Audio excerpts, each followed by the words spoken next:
Imagine living in one of the most expensive cities in the world, San Francisco. The rent is sky high, the cost of living keeps going up, and you're a young creative, trying to make your dreams come true, but struggling to pay the bills. This was Brian Chesky's and Joe Gebbia's reality in 2007. Two roommates, both designers, sharing a small apartment, staring down a looming rent deadline. Money was tight. They were desperate for a solution. At the same time, San Francisco was buzzing with anticipation. The city was about to host a massive design conference, attracting thousands of visitors. But there was a problem. Hotels were completely booked. No vacancies anywhere. Brian and Joe saw a unique opportunity. They asked themselves a simple question. Could they turn their small apartment into a temporary hotel? It was a bold idea. That weekend, this international design conference was coming to San Francisco, and we went to this conference website, and we noticed on the conference website they had like a hotels tab. We clicked on the hotels tab, and in the hotels tab there are always hotels, and next to every hotel said sold out, sold out, sold out. And at that point, we just had this idea. Designers need a place to stay. We literally have no money. In fact, I don't know how I'm gonna make rent. So we thought, what if we just created a bed and breakfast for the design conference? To make it happen, they bought 3 inexpensive air mattresses and set them up on the floor of their living room. They would rent out those mattresses to attendees who couldn't find hotel rooms. But it wasn't just about the air mattresses. They promised something more: breakfast, fresh coffee, and a chance for guests to connect with locals. They called their tiny startup Air Bed and Breakfast. To spread the word, they built a rudimentary website and launched it just days before the conference. The first guests who booked were 3 design conference attendees. When they arrived, Brian and Joe nervously welcomed them into their apartment, showed them to their air mattresses, and made breakfast the next morning. It wasn't a fancy hotel stay. It was simple, informal, and personal. But it worked. The money from those few bookings helped Brian and Joe pay their rent that month.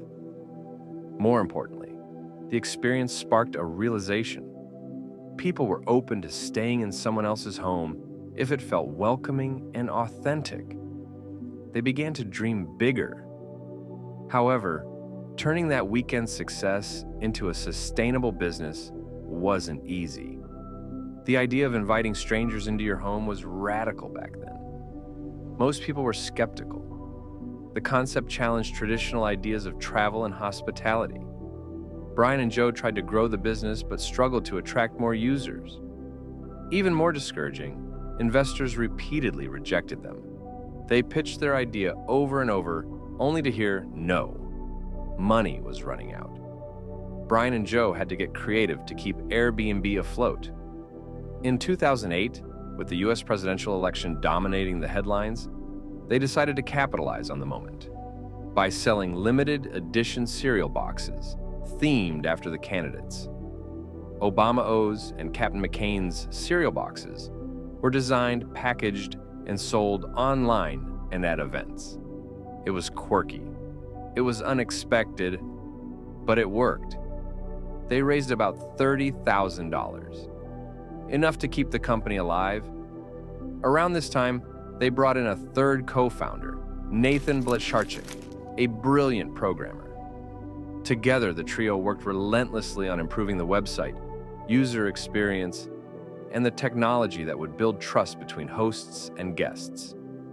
Their breakthrough came in early 2009 when they were accepted into Y Combinator, the prestigious startup accelerator in Silicon Valley. There, they gained mentorship, funding, and invaluable guidance. One critical insight they learned was the power of professional photography. Early Airbnb listings had poor, blurry photos that made spaces look uninviting and even suspicious. To fix this, Airbnb hired professional photographers to capture beautiful, high-quality images of host properties. This simple change dramatically increased bookings. Suddenly, travelers felt more comfortable. The listings looked real, safe, and welcoming.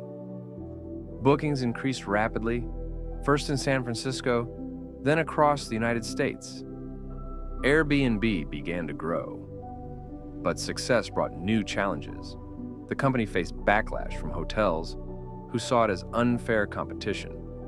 Cities worried about safety, zoning, and housing shortages. There were lawsuits and protests. Neighborhood groups complained about strangers flooding their communities. Airbnb had to adapt fast. Brian, Joe, and Nathan worked with city governments to establish safety standards and regulations. They built policies for background checks, reviews, and host guarantees to protect users. Through perseverance and innovation, Airbnb navigated the complex legal landscape and kept growing. Fast forward to today, Airbnb is a global phenomenon. Millions of hosts in more than 220 countries open their homes to travelers. People can stay in everything from tree houses and castles to tiny apartments in bustling cities. Airbnb revolutionized travel, making it personal, affordable, and adventurous, and it all began with 2 broke designers, 3 air mattresses, and a lot of grit. So next time you book an Airbnb, remember the story behind it. A story of creativity, resilience, and daring to think differently. Thanks for listening. If you enjoyed this story, don't forget to like, subscribe, and hit the bell for more inspiring business journeys.